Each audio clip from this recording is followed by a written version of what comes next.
Rebic, Rafa, tira, gol! Rafael Leao! Oggi segna Leao! La mia giornata è iniziata così! Hello everyone and welcome to another episode of the SempreMilan podcast. I'm your host, Ollie Fisher, joined once again by Anthony Tolgrud. Hey guys, glad to be back. We got Madison as well. It's going to be a great episode.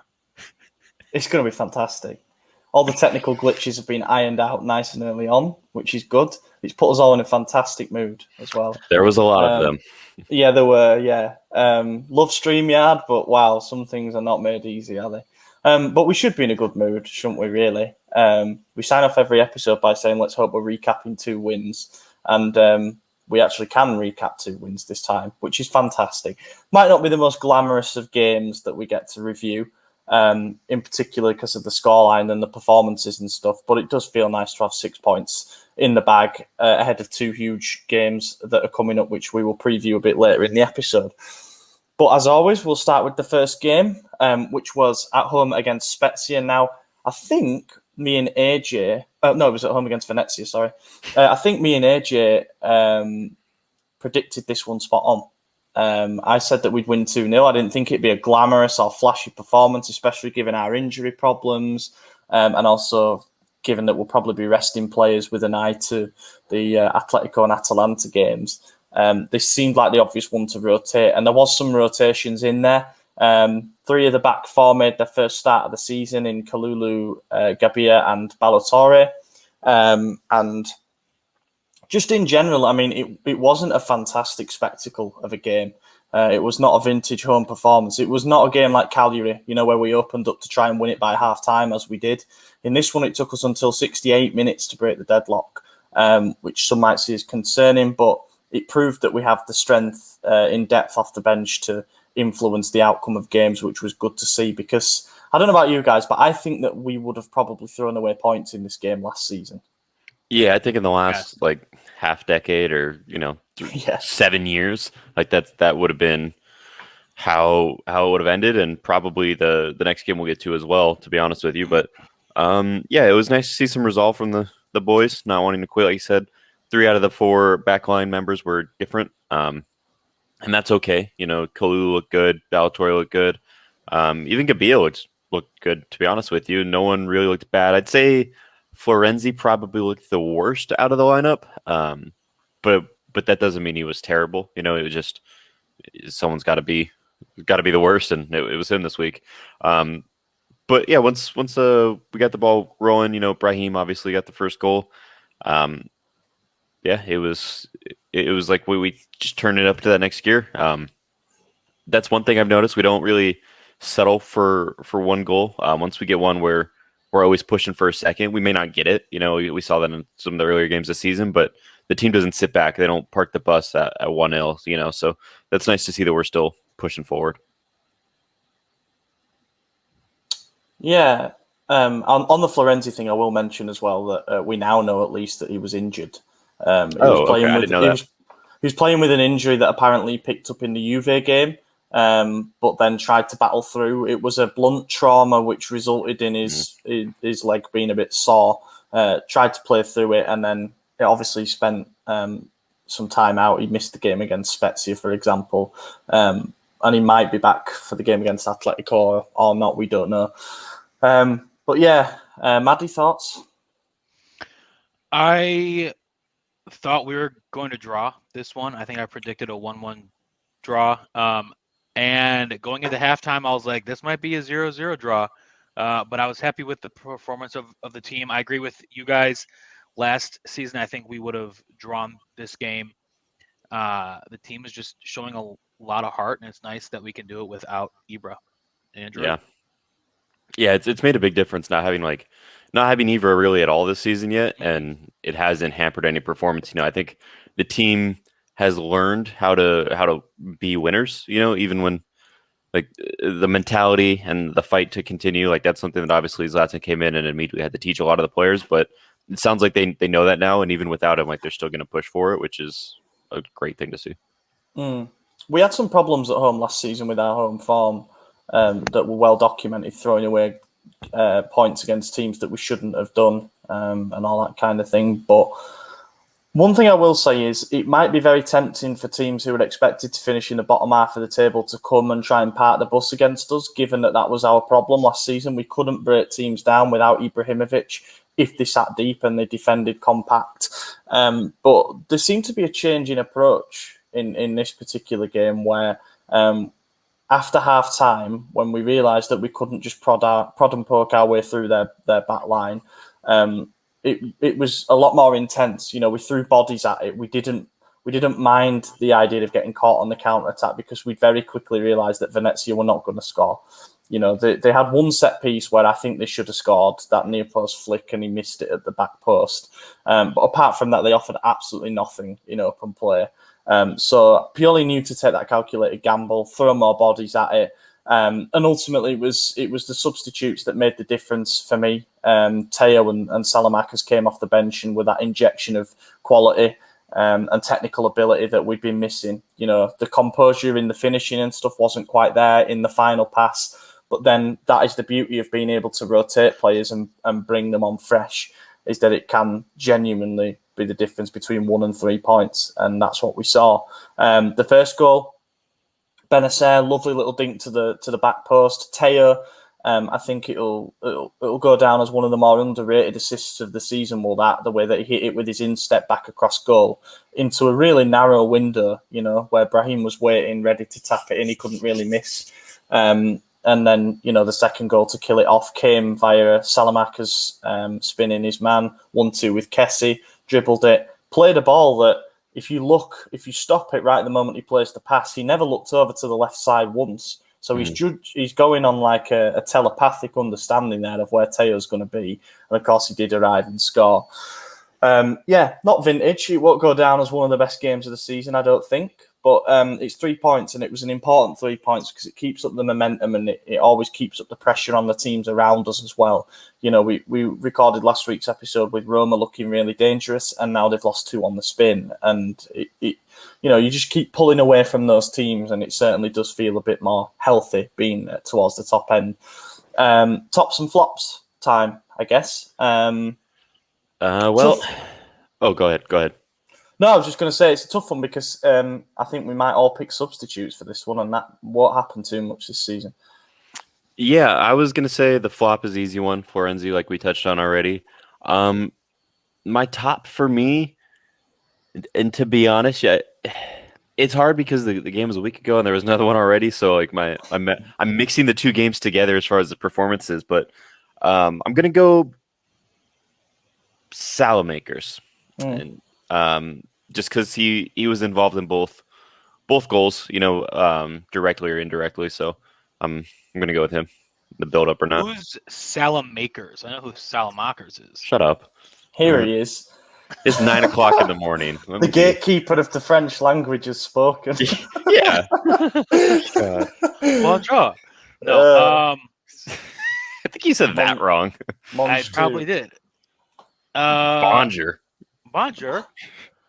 I will say, just for Steph, I'll say my top player was Brahim Diaz, and my flop was Florenzi. Yeah, I think Florenzi, not because he had a terrible game, like he didn't give the ball away leading to a goal. He wasn't like really sloppy. He was just unspectacular. And I think we expected a bit more attacking threat from him that didn't really come. It feels harsh because obviously we now know with hindsight that he was carrying a bit of a knock, but going to have to pick him because if we'd have had more threat on the right side, I think we might have made that breakthrough a bit earlier. My player of the match is Teo Hernandez. Perhaps an obvious one. He come on and got an assist, a really nice assist and a goal. But I just think that I think Pioli deserves a lot of credit for the way that he changed things up around about the hour mark when he realised the way that the game was heading. And a lot of people questioned at the time, why is he bringing on Tomori? The last thing we need is a change at the back. That.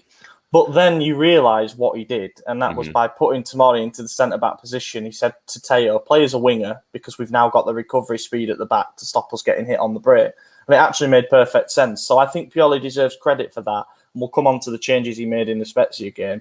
But yeah, Teo showed the technique that we were lacking to make that breakthrough. And then when it came, we could all breathe that bit easier, and it became routine after that because they weren't going to equalise. But yeah, really impressed. Go on. Just to go back. Go ahead. I think that people just like to complain about subs because last season we complained that he made subs too late. Yes, now we're complaining about the subs that he's making, but it's gone very well.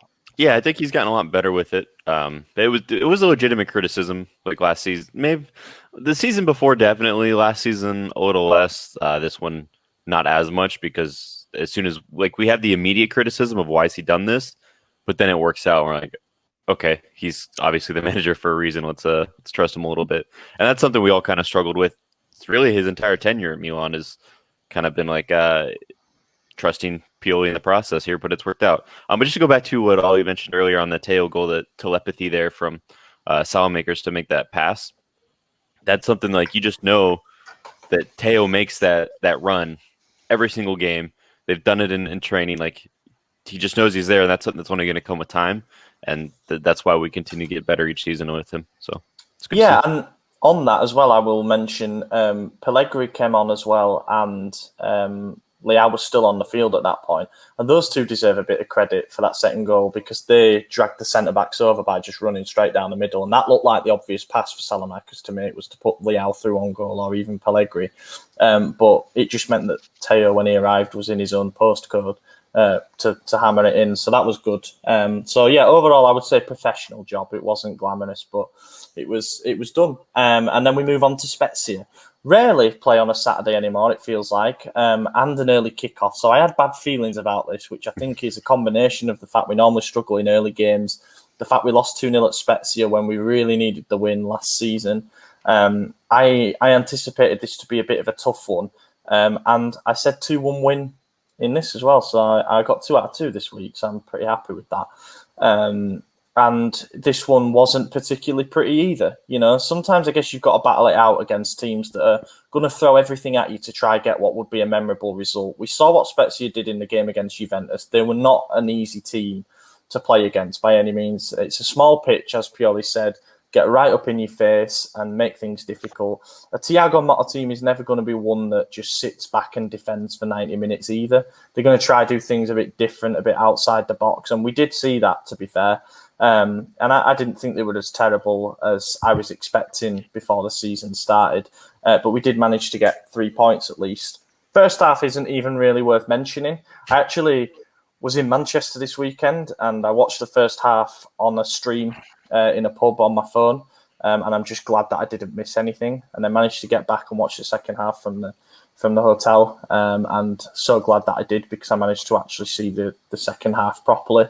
And there was just an incredibly memorable moment for 2 different players, I guess you could say. The first one we've seen all over social media now and everything, and obviously those listening will know, but Daniel Maldini making his first start for the club in a Serie A game 4,500 days after his dad made his last start for the club in Serie A, which is, fantastic. But he scored, and I don't think any of us were really expecting that. No, not at all. Especially not a header from a corner. We don't score on set pieces at all. Let alone. It wasn't a corner; it was just open play. But still. Oh, okay. Cross, yeah. I could have sworn it was. Sorry. It's early, boys. Yeah. Sorry. That's all right, man. You're about to get called out in the comments. I know. That's why Does he even watch the games? It was me last time for saying that Kalulu had never scored for us, and I forgot that header against Genoa. So my bad. Well, we got called out for saying Bakayoko never scored, but. Yeah, that's true. We got incorrectly called out because we said he never scored a screamer, and someone's like, he scored a header in a derby. And I'm like, okay, that's not a screamer. If that guy's listening now, he's calling you out again. Good, whatever. I need another coffee, so whatever. He doesn't score many headers, Daniel Maldini. It's not that he's a small player. Doesn't score anything. It's his first goal. That's true. No, I meant for the Primavera. He has a particular way of playing. He did play up front a little bit, but can also play on both wings. But predominantly, he's played as an attacking midfielder. But yeah, he's not the shortest, but he's not like his dad's height. And I think just to see him rise like a salmon and head that with power, and so it could only, palm it into the roof of the net. There was something just poetic about it. And I absolutely loved it. It was an incredible moment. It's just one of those moments in football that gives you faith. All these things that go around about, the Super League and all how much money and corruption there is in football. And then every now and again, a nice little narrative, a fairy tale comes along like that, and it puts a smile on your face, and you think, yeah, this is why I actually follow the sport. It was great to see. It wasn't the winner, though, in the end. Overall, though, one thing I will say before we talk about the other impact sub, I don't think he had a great game apart from scoring, Daniel Maldini. He wasn't involved an awful lot, and I think that Pioli realised with 10 minutes to go that it was time to see Brahim Diaz working between the lines, because Maldini, he was drifting in and out a little bit. So I don't think that he was terrible. I think that people were being extra hard on him. I mean, he's 19. He started his first Serie A games. I mean, there's other 19-year-olds who start and are like world beaters, but you can't expect that out of every 19-year-old. I think at the beginning of the game, he looked a little nervous, but he completed his passes, and he didn't fuck anything up. So, Yeah, I mean, I don't have the stats in front of me, but I'm more inclined to agree with Maddie than Ollie here. I thought he actually had a pretty good first half. I went into halftime thinking okay, he's not a bad player. He can do a job. He's definitely not going to be starting against Napoli, Inter, Juventus, but the teams like Spezia, Venezia, and Salernitana, he could definitely play those games and do well, and he proved that. I was actually really happy with his first half performance, but I will say it was apparent when it was time for Brahim Diaz to come on, and I would have liked to see him actually on sooner than he did come. But I thought Maldini did great. It was weird when he scored because it didn't register with me that it was him. It went in and it looked like no one else registered it either. Even the commentator just Milan goal, and then he's like Maldini, yeah. And it he almost celebrated by himself for a little bit because it looked like everyone was like, wait, what?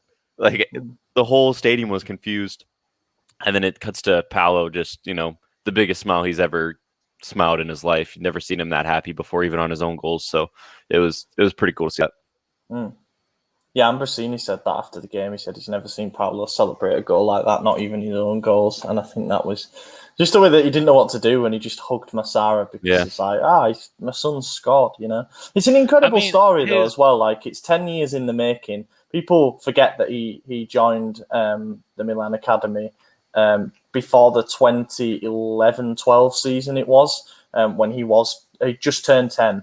And it was actually Cesare who put him forward to the coach at the time, and he had to go through the same processes as everyone else. He did a trial and he got in and he worked his way through every single youth sector until obviously started performing quite well for the Primavera, then started training with the senior team. We resisted offers to send him on loan, which might have been tempting, but I think we all know that we're going to try and keep him a one-club man until there's no option otherwise. And not only has he made his first Champions League appearance in the last couple of weeks, but now to make his first Serie A start and to get his first goal. For those people who were saying he's only here because of his surname and digs to that effect, I think it might make them think twice, And if there's a manager who's hopefully going to put him in the right situations to succeed, then maybe it is Pioli, but he's going to find opportunities.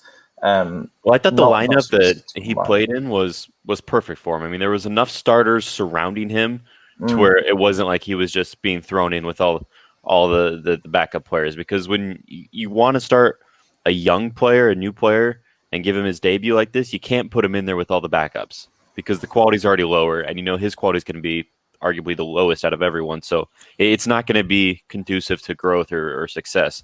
You want to put that one young player with a bunch of stars and let them work on each other. And it showed. It looked like a lot of Giroud was giving the ball to Maldini. Teo was doing it a lot. Everyone kind of really wanted him to get on the ball, and it definitely showed. And then eventually it worked out. So it was great to see, and I'm glad he got to start with a lot of good players. And then when it was time for him to go, he came off and we got the win. So yeah, I mean Spezia's equaliser. Do you know what? When it happened, I didn't think that's a disgrace. We should be walking away with this game. Some might have thought that, but you just think, well, whenever there's a goal in it, we can only really blame ourselves for not putting away the chances that we created. And something like that was inevitable against a plucky team like that. But it did take a massive deflection, the shot from Verde and wrong-footed Manyan. So there's almost no blame attached to anyone on that, really. It's just one of those things. A freak goal like that can happen in football. I thought it was actually pretty deserved for Spezia. Yeah. I thought they had a lot of chances that were just really poorly taken, as did we. I thought that first half was like the most wasteful half of football I've ever watched in my life. Like everyone was just not finishing it. But Spezia definitely deserved a goal. So I was irritated when they scored because it was 1-1 and like I don't remember what minute, but pretty late on in the game. And I was like, okay, well, here we go. Here's that draw. And I was irritated, but they absolutely deserved it. So I wasn't. Interesting that we've, as Manny mentioned, the criticism was that Pioli makes subs too late. He responded instantly to the goal. Not even before kickoff, he said, Brahim, you're going on. We need your magic in this. And he provided it. Not necessarily magic in terms of an amazing solo goal, but the magic touch that we've relied on him a few times for this season already. He scored 4 goals in 7 games, which is striker level stuff. Is not only that, but right now, and not only that, but 3 of those were game-winning goals. So he's earned us 9 points this season already, and I think. And then the goal at Anfield obviously put us 2-1 up. So if we'd held out, then that would have been another winning goal, but it wasn't. I think Brahim deserves a lot of credit for being in the right place at the right time already multiple occasions this season. And I think Pioli deserves the credit for sort of thinking, I know what this game needs. It just needs him to be hanging in and around the right areas.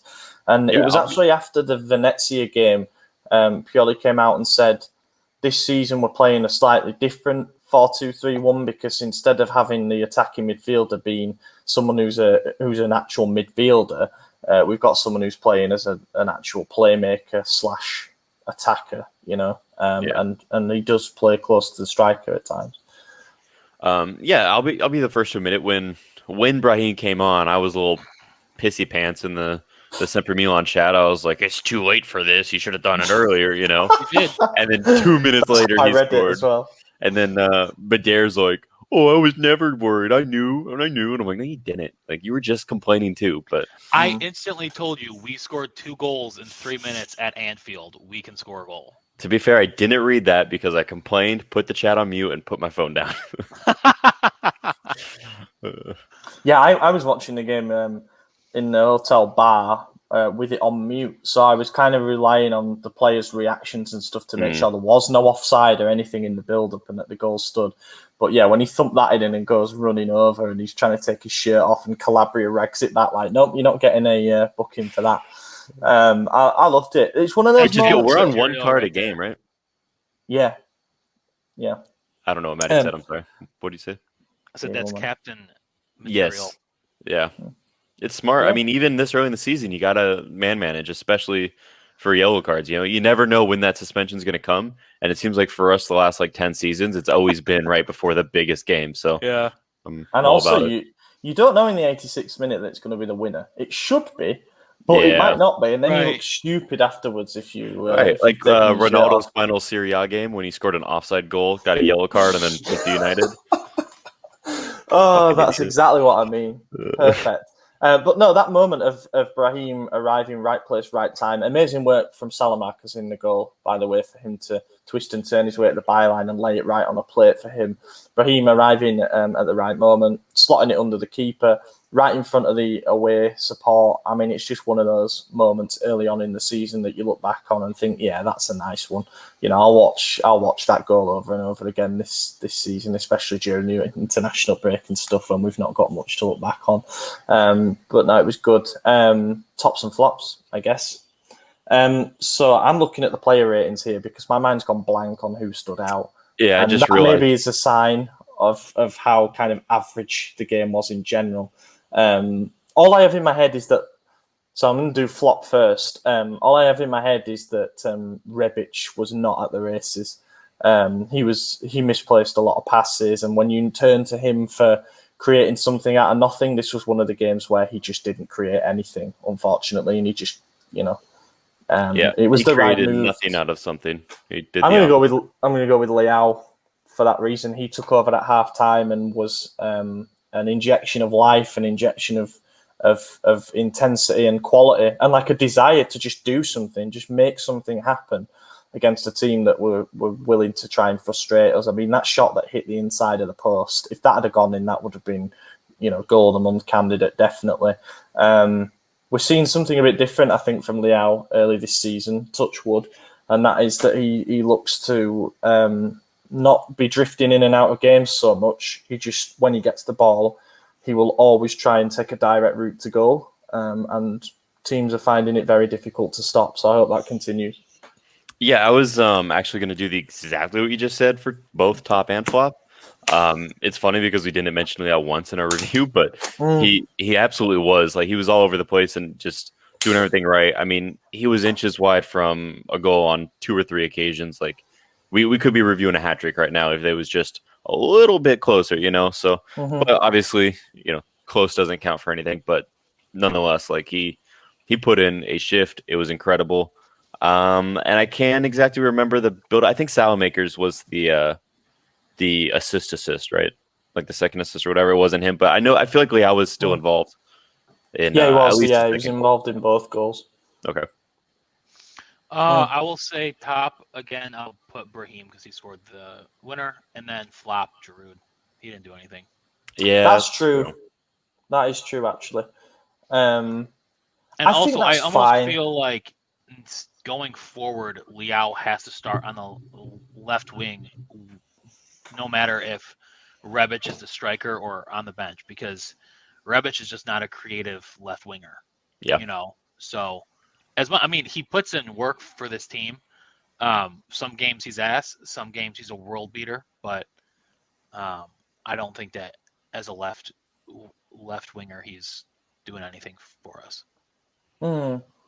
I mean, last season Rebic did sort of do the same as Leao, alternating between playing on the left and playing up front, even though neither of them really like to do that. My justification for playing Rebic on the left was always that he seemed to have better chemistry with Teo. But this season, Leao has sort of earned that spot on his own so far. Yeah. But Rebic has done a really good job up front, so he deserves the credit for that. He's always going to be one of those players, I think, where one pass might be absolutely horrendous, and the next thing he does could be a really ice-cold finish into the bottom corner, and you're like, that's the guy, I'm not worried about Rebic or Giroud's performances in this game. I think Rebic was obviously tired, and I think that Giroud obviously wasn't 100% fit, hence why he only lasted 45 minutes.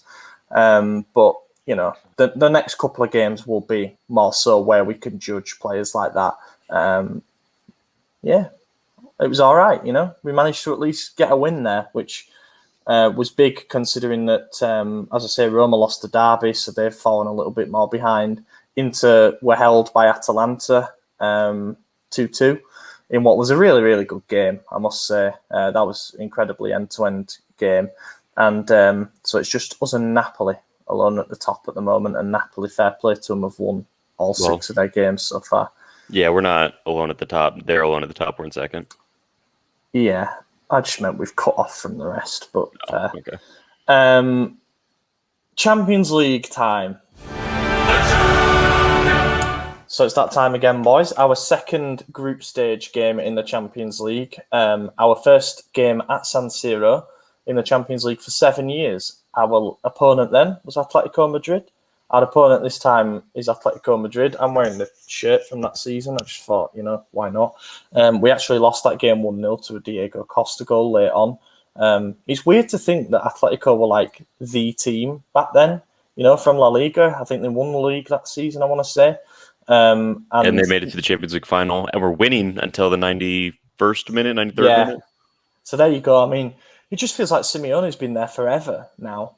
But he's still consistently putting out really good competitive sides. They won La Liga last season, and they seem to have changed their approach a little bit. They're not just a 4-4-2 team anymore that kicks lumps out of people. They've got plenty of good things going for them.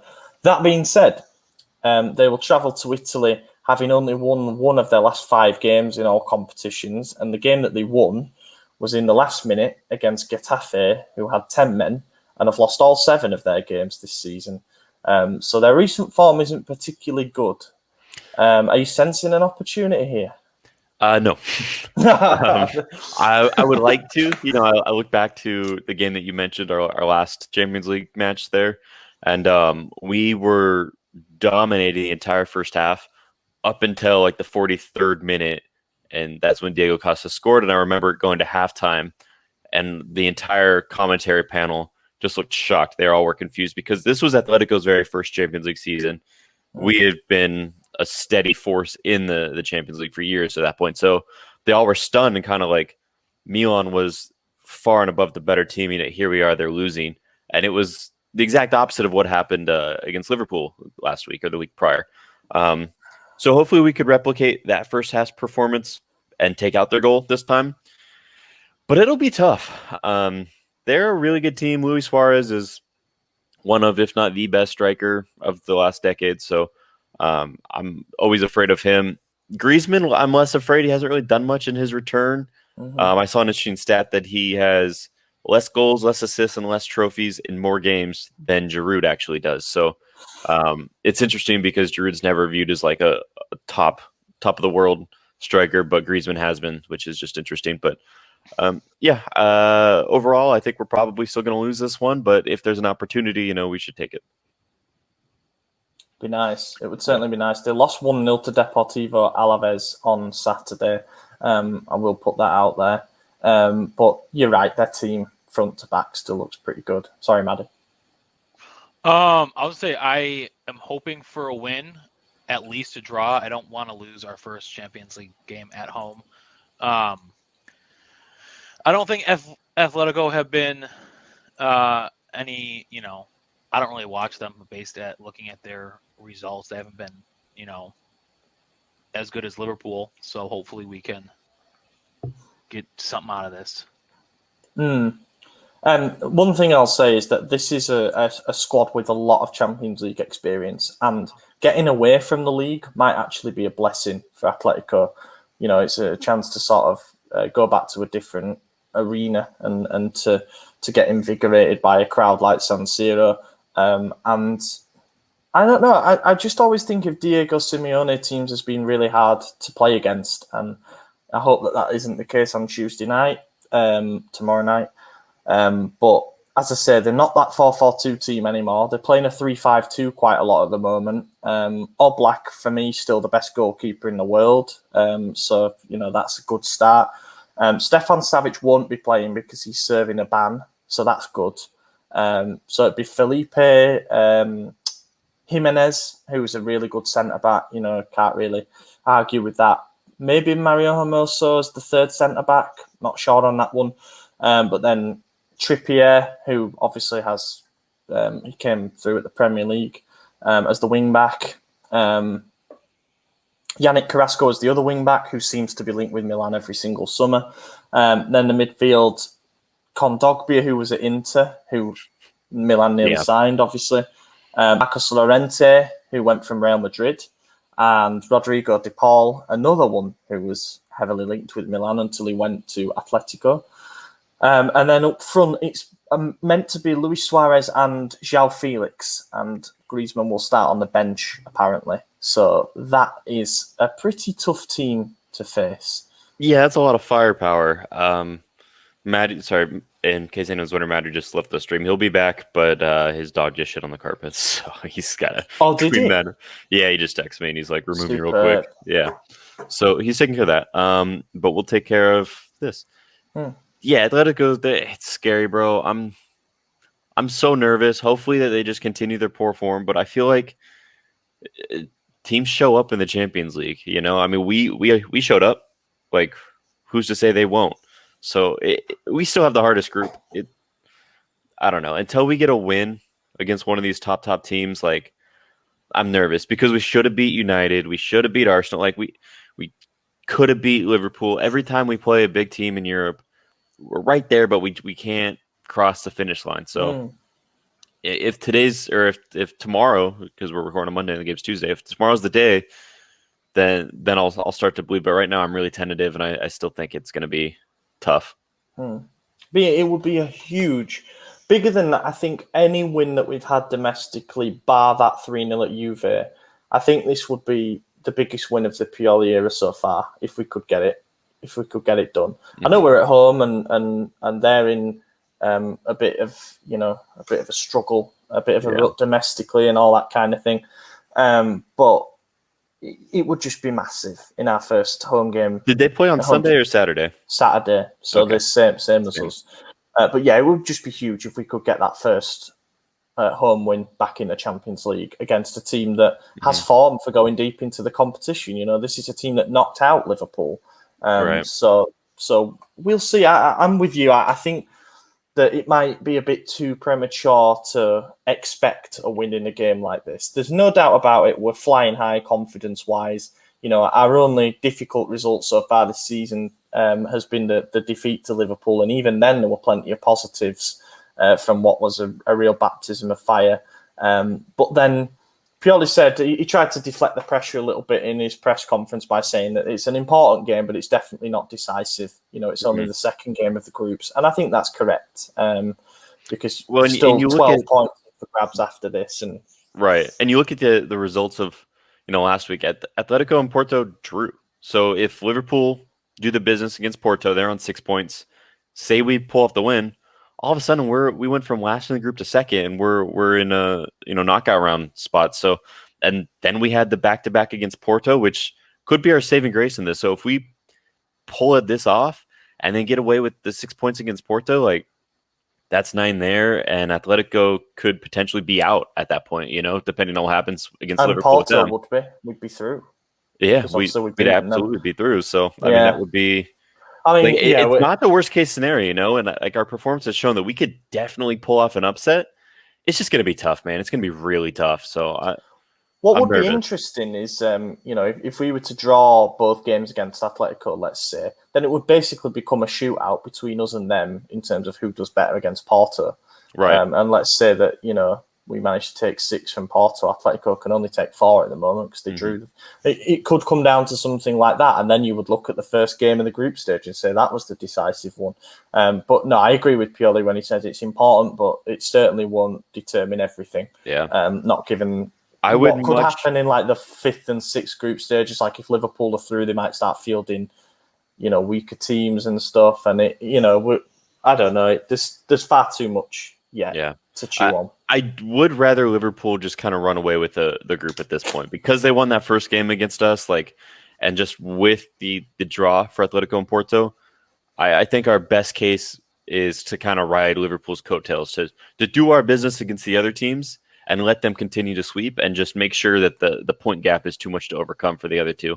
I think that's our best bet because if Porto can get a result against Liverpool, then it's anyone's league or anyone's group, and it becomes that much more difficult for us because then, like you said, the 5th, 6th game of the group, Liverpool could really push for it. Atletico could really push for it. Porto could push for it. Then all of a sudden, everyone's playing a lot harder. So if we could wrap it up, that's best. And then any result that we get against Liverpool at home would be a bonus.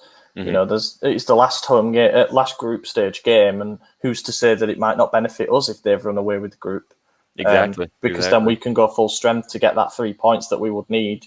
And Liverpool, having beaten us in the first game, would probably rather us go through with them than Atletico, let's say, who they lost to last time. I don't know. We're hypothesizing there, but prediction. Anyway, I'm going to say that this is a battle of a team that's, young, inexperienced, but full of energy and confidence, versus an experienced Champions League team that's running a little bit low on confidence at the moment. I've still got this down as a 1-1 draw. I'm going to go a 2-1 victory for Milan. Love that. I think Brahim's going to bag a brace. He's just unstoppable lately. I am going 2-1 as well. Win? Us. Yeah. Us. Yeah. Excellent. Well, I like the confidence there. And fingers crossed on that one, because, as I say, I think it would be a massive psychological hurdle to get that first one in the books. So, Question, yeah, let's see. How many fans are we allowed to have a packed stadium, or is it still Italy rules? 50% still, unfortunately. So it's about 38,000. It's still enough to. That's still a lot of people. Yeah, that's still enough. And our fans have shown up everywhere this season. Like, they've been fantastic. So props to them. I'm usually not the biggest fan of the Curva, but they've been so passionate this season, and positively passionate, and not just the usual moaning and groaning. So I'm happy to have them this time. Mm-hmm. Yeah, fair play to them. And we know that the fans raise their game that little bit more for those European nights, just like Liverpool fans do at Anfield and all that. So, yeah, let's hope for a rapturous atmosphere. Atalanta. I think that this is I don't know. I think that this is not an anticlimax, because I don't think that would be fair. But when you consider that the last time we played Atalanta away was when we needed to win to get into the Champions League. And then we've got a game like Atletico at home on Tuesday night, which is what we were fighting so hard to get towards, to achieve, was those kind of nights. And then we have Atalanta away again on Sunday before the international break. What I do like is that we'll have Wednesday, Thursday, Friday, Saturday off, and then the game on Sunday, which is only a short trip. So it's nearly a week rest, nearly, for that game, which will be massive. And Atalanta have not been their usual destructive early season selves. They're still not doing too bad. They're on 11 points after 6 games, which is good enough for 7th place according to the table that I've got here. But they're level on points with Lazio, so you could say they're 6th. But yeah, they just don't quite seem to have clicked like they normally do when they put a lot of teams to the sword. You know, like last season before, you might have expected them to brush Fiorentina aside at home, but this time around they lose 2-0. So maybe some slight doubts starting to creep in as to whether Gasperini has taken them as far as he can. You know, the impact of losing certain players as well, you know, like Romero. But they're still a very strong team. I think they're still going to rack up plenty of points at home this season. They'll probably be in the top 4 race right until the end, just because they've got the benefit of continuity, just like we do. And I still think this is going to be a very, very difficult game. We're in an interesting position at the moment where, like we were last season, early on, we had that big unbeaten run going post-lockdown. And then you start to get into the mindset of, is it better just to carry on that feeling of not losing? Or do you want to go into each game wanting to win and risking anything to do that? You know, is purely going into this thinking, we are clearly stronger than Atalanta, therefore we will go through for all 3 points? Or is it like another Juve one where we might just say, we'll take a draw from that one? You know? Is it home or away? Away. Is it? I thought it was home. Away, which means we've played 2 away games in a row after we had the Cagliari and Lazio back-to-back home games. So Serie A scheduling all over the place early on. I think that we have to go in with a mindset to win, because now, I mean, when you're gunning for top 4, you can't go in trying to get draws, you know. But getting a draw at the Bergamo will be, I think, just as good as a win from a fan's perspective. You don't want to lose, though, you know. Yeah, this one's tough. I think Gasperini is just kind of he's a real dickish kind of character, and I think that's going to push him enough to where he's going to want revenge for how last season ended. So that worries me, and they definitely looked like they were finding their footing against Inter. So I'm nervous. I think they could do a number on us. But that said, we're high flying, and if we get this result tomorrow against Atletico, like, the sky's the limit. And I don't think we're gonna settle for a draw unless it's like, I don't know, unless we just clawed back or they pulled a draw off in like late game, and then we might just sit back and like, let's just see this game out. But if the momentum's on our side, we're gonna push for it till the last whistle. Yep. So I don't know. I think our goal is a Scudetto, whether we've admitted it or not. Zlatan admitted that his goal was a Scudetto last season, or that our goal was, that we obviously just came up short. So there's no way that we're not pushing for that again this season after finishing second last year. So I think we're gonna push for a win in every single game, and sometimes you drop points because of that. And I wouldn't be surprised if this is one of them. But we're gonna push for it, and I think I'm gonna say 3-2 to Milan. Oh, that'd be a good game. Yeah. Be nice to prove that we can win one of those kind of high-scoring games as well. Teo and Brahim have both come out in the last week and said that, we think we can fight for the title, which is good because last season it was kind of this unspoken thing. But now I'm glad to hear the confidence, and there's no mockery that can be involved in that. If the players genuinely believe that they can go and win it, then let them fight for it. One thing I will mention as well is that Atalanta actually play on Wednesday, so they'll have a day less rest, whether that makes a big difference or not. Who's their game against? I don't remember. Young Boys. I mean, they beat Man United, so they really can't afford to slip up in that one. And the American on their team has been on a hot streak. P-Falk or something his name is. I can't say that. Who's that for Young Boys? Yeah. David Wagner influenced, no doubt. So I'm looking at the team here that Atalanta played against Inter. Musso in goal, who I think we've all said is a good Serie A goalkeeper, not a bad replacement for Golini at all. Toloi, who actually scored against Inter. Demiral, who has been perennially linked with us, but has finally moved somewhere else in Serie A. Palomino was the third centre-back. And I was talking about this game with Rohit a bit earlier, and he said that if you look at Atalanta this season, if last year Robin Gosens was bombing on quite a lot, this year he's playing more of a defensive role, and I think it's probably to cover Palomino, who's not a terrible defender, but we know what that is like with Teo when he goes forward and exposes the centre-back. They've got Gosens, Zappa Costa as the other wing-back, Romeo Freuler and Martin Darun in midfield, and then Matteo Pessina, who we know well as a Milan Academy graduate, and Malinovsky and Dusan Zapata as the attack. So still good names in there. They brought Ilicic off the bench for that. One thing I will say is their depth doesn't look as frightening to me anymore. Maybe it's because Ilicic is like 34. I do like Joachim Meiler, but Pasalic as well. Just a fairly solid Serie A squad, I guess you could say. But they need to win games with that starting 11, without a doubt. And Malinovsky's the one to watch because I really like him. So, 3-2 is a good prediction. I really hope that you're right on that. I'm going to go with another reserved draw on this. And I'm going to say 2-2 this time. Let's sit on the fence. 1-1. Yeah. I think I would honestly take it. If the formula is to make sure you don't get beat away from home and win plenty of games like we did last season, and then win your games at home, then you're going to be doing pretty well. Even Inter dropped quite a few points on the road last season, but they just got up such a head of steam that come March, they basically already won the league. The way I look at it is we won at least one game against every team in the league last season. We're one of the few teams that's actually improved in the off season. Everyone else got weaker. We got stronger. Why can't we? Who's to say we can't do it? So until we actually start dropping big points, until we actually lose a game, we got a draw in there, but whatever. But until we actually lose a game, I just can't predict a loss in the league yet.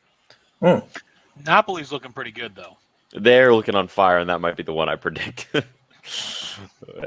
are looking good. I will give them that. Right. Predictions done. Salaries time. So, Maddie, can you get it up? I could get it up. Oh, one of you. Thank you. So for those of you who are listening on Spotify or on iTunes or another platform like that where you can't see the video, we'll just have to talk through it best we can. But for those who are watching on YouTube, you see the graphic. This is Calcio e Finanza, which is a good source in Italy, very reliable for this kind of thing. And this is the player salary list for the 2021-22 season. We won't go through every single player because some of them are just, shrug your shoulders at. But there are some names that stick out and you think, But we'll start, I guess, with the top few. Zlatan Ibrahimovic is the top earner. He earns 7 million net per season. Netto means net salary. Lotto means gross salary, and that is salary pre-tax. Yeah, including tax. So those players who have a little asterisk next to their name, and there's quite a few of them, so I won't read them all out. Those are players that benefit from the Growth Decree tax relief scheme, which is a thing that the Italian government brought in a couple of years ago. And basically, if a player joins from abroad and changes their tax residence to be in Italy, and they sign a contract for 2 years or more, then they can have a 50% cut in their tax rate. So for those who are Italy-based, so you look at Romagnoli's 3.5 becomes nearly 6.5. That's different to Ibrahimovic, whose 7 million net is 9.17 million gross because he gets that tax cut from coming from abroad. So, yeah, I mean, any that you want to pick out? I guess the one thing that I saw was that you've got earners in there like Andrea Conti, who's on 2 million, and he's above some of the big names in our squad. But then I look at, there's a cluster of players: Teo Hernandez, Benacer, Leao, Tonali, Kier, Salamakers, who you would say are all very key players to our starting 11. And they're all in the 1 to 1.5 million range. They're all in that sort of band of salaries. Now, that's good because I guess it shows that we're being responsible with the pay that we're dishing out, and it shows that we can build a strong team on players who are lower earners. But also it worries me because they're going to start to demand more money at some point. Yeah. So I think that 50.95 million net total for all the players combined is going to go up soon. Yeah, I mean, you look at Brahim Diaz on 500,000. Granted, he's on loan, so there's, it's leftover pay from Madrid. And is this what we're paying or his total? Because I don't know if what the split is between the. So this is what it will cost Milan. So as far as I gather, we've paid Real Madrid a loan fee. So I think as part of that, Real Madrid will be covering part of his salary. So it might be half. So he might be on 1 million, let's say. Okay. But I'd just be guessing there. But I doubt he's on 500k at Real Madrid. I was going to say that's insanely low. They poached him from Man City, so they must have had to give him a decent contract. So that one sticks out to me, and the other one that sticks out to me is Florenzi on 3 million. That puts him as our fifth highest earner, which is insane. It's above Mignon, Bakayoko, or Kessier, and Bakayoko. I just didn't mean to say him, but all the main starters, he's above. And Bakayoko is above Kessier. Yes, he is. Wow, it's just But to be fair, Kessie's in a renewal situation right now, so he'll probably be second top soon. Yeah, he'll be top soon because he won't be at the club and he'll be making more than these guys. So, also possible. Yeah, and another thing, PSG, just like Donnarumma.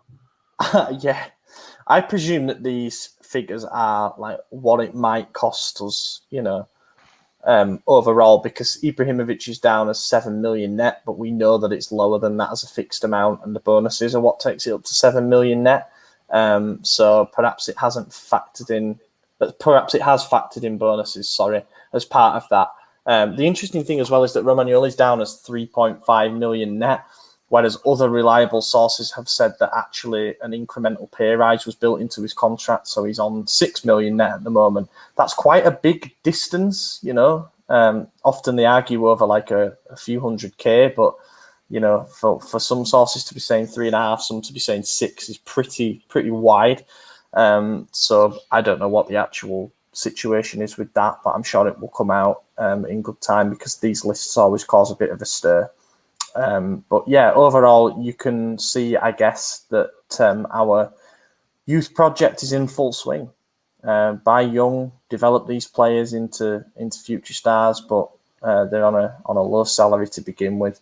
And you can see that reflected in the sheet, I suppose. Yeah, not an awful lot else to talk about on that. I'm just curious how that's going to change the next 3 years. Mm-hmm. It's going to go up. It's going to go up a lot. Maybe. I mean, it has to. If we start winning stuff. Be at Dortmund and become a selling club. God, I hope not. I hope not. Well, it's interesting because there are teams like Leipzig, for example, who just keep doing it. They keep finding a way to replenish that talent. Obviously, they've got massive scouting networks and stuff, but they always find a way. What we if need they to be won? playing for trophies. That's true. Yeah. Well, consistent top four will do for the time being, but we need to win something. I totally agree. Questions time? Yeah, we got a couple of them. We're almost to our hour, so we are. Ollie Fisher is being conscious of time. I am, just like I am every week, mate, as you know. So we got a question. What do you think about salaries? So we've answered that one. Will we ever get? This is from Filippo Berrio's sun-dried tomato, which is a great pasta sauce. I do like that. Will we ever get a new medical team? Now the injury bug has hit us again, and obviously it's a tongue-in-cheek thing. But I said over the summer, and it was just a random thought, but the fitness coach that always goes with Andrea Conti, a guy called Pintus, I believe, he became available when Conte left Inter, and Conte's teams are known for being able to keep up that style of play for an entire year. We saw Inter barely have any injuries last season, and that's why, being able to keep the key players and stuff, they stormed to the title. So we there are figures out there that can come in and really influence how a medical team is run, and particularly for us playing so intense with such young players that perhaps aren't used to that style just yet. A lot of muscle injuries and the older players, Kier, Giroud and Ibrahimovic, have all already suffered injuries this season. So we don't seem to have found that happy medium yet, and we're struggling with it a little bit. But the international break should be an opportunity to get everyone, like every single player, back to full health, and then we'll see what the next batch of injuries is, I guess. We've almost just come to accept it at this point that we're going to have a lot of injuries. Yeah, but we do need a new medical staff. I mean, they've proven to not be good enough. And I think that's just it. With how tight we are on budget, we probably have budget medical staff as well. So potentially, honestly, you pay for what you get. Or it's like, this is often the case as well. When a manager goes somewhere, they take staff with them, people who are their friends and stuff. And I guess there comes a time where sentimentality no longer cuts it, and we've just got to go out and get the best. We've got to improve in every department that we can. Every department that's going to give us a cutting edge on the field is worth the investment, without a doubt. And Inter found that out last season. Next cue. Why? Who's the best attacking midfielder in the league, and why is it Brahim Diaz? And then Stefano actually asked, with 4 goals in 7 games, therefore a goals per minute tally of 1,726 minutes, has entrusting Brahim Diaz with the starting number 10 role rejuvenated our attack? Yes, it has. And I thought he was going to start last season, and unfortunately it took until week 35 for that to happen. But he's fantastic. He's one of my favorite players on the team, and I think he's going to do great things for us. Hope he stays for many, many years. I feel a little indifferent about Brahim. I like him. I don't know if once we start challenging for the Champions League, if he'll be the person. I feel like he's small and he's easy to push off the ball. The next 4 months in the Champions League group stage, I feel like will determine a lot. Yeah, but if he could just start winning fouls because he knows he's going to get shoved over, if he could win those fouls inside the box or on the edge of it and pull us those point-blank free kicks or those penalties, it'll be so nice. I think I've seen pictures of. I'm not going to phrase it like that. I don't know how to phrase it, actually. I've seen pictures of Brahim and Leao topless so far. What are you doing on your Friday night? They upload their photos and stuff, from training on Instagram. And I will say Brahim and Leao look like they've really bulked up over the summer. So hopefully that is a good sign. He needs to be more physical. Just because you're bulking up doesn't mean you're... But that's never going to be his game. His game is to be the player who finds the space and sits in the hole. Same for Messi. I mean, I'm not comparing the two, but they operate in a similar way. They're going to be the ones who find space, not barge people off the ball. So if he can just refine that and make what he's good at something that means he's untouchable, then who knows? There's going to be. He didn't get loads and loads of game time last season. Only towards the back end of the season did he start to make big impact in games. And I think that this is a big season for him. We've got him on a 2-year loan, which means the next few months is going to be a further adaptation period. And 4 goals in 7 games, you can't really argue with that. If he just has a knack of being in the right place at the right time, then he's going to win us a lot of points. So I think, yeah, I'm happy with how he's doing so far. We got a question, favourite ever Milan goals, and given that we've got an international break coming up, I'm going to hang fire and do something, maybe a nostalgia episode in the international break when we haven't got so much to talk about in terms of action. And yeah, I think that's pretty much it, to be honest. Yeah, we'll wrap it up there since we're at the hour mark. Boys, it's been a pleasure. Busy one, 4 games, 2 to recap, 2 to preview. And yeah, never a dull moment surrounding this club, which is fantastic. But yeah, I've been your host, Ollie Fisher. You can find me on Twitter at Ollie Fisher, since the thing's not there for whatever reason. It's because the listener question's up there. You go. Yeah, there you go. So it's on screen if you're watching on YouTube. AJ? Yeah, I've been tired. I'm going to get more coffee. It's very early in the morning here, but always fun. And, we'll talk to you guys next week. Yeah, always a good episode with you guys. And I'll see you guys next week. Yeah, hopefully 2 wins to recap. Let's see. Oh, and we might have John next week, right? Next week or the week after. Oh, yeah. For those who are wondering where Jan has been, his work schedule is... Yeah, basically. No, his work schedule has been a nightmare recently, and it means that he hasn't been able to sort of shift to the new recording schedule of doing a Monday. But he's starting a new job soon, and he will be back in the fold. We've not ostracised him or anything. So, yeah, look forward to him being back. But, yeah, in the meantime, thank you very much if you have listened this far.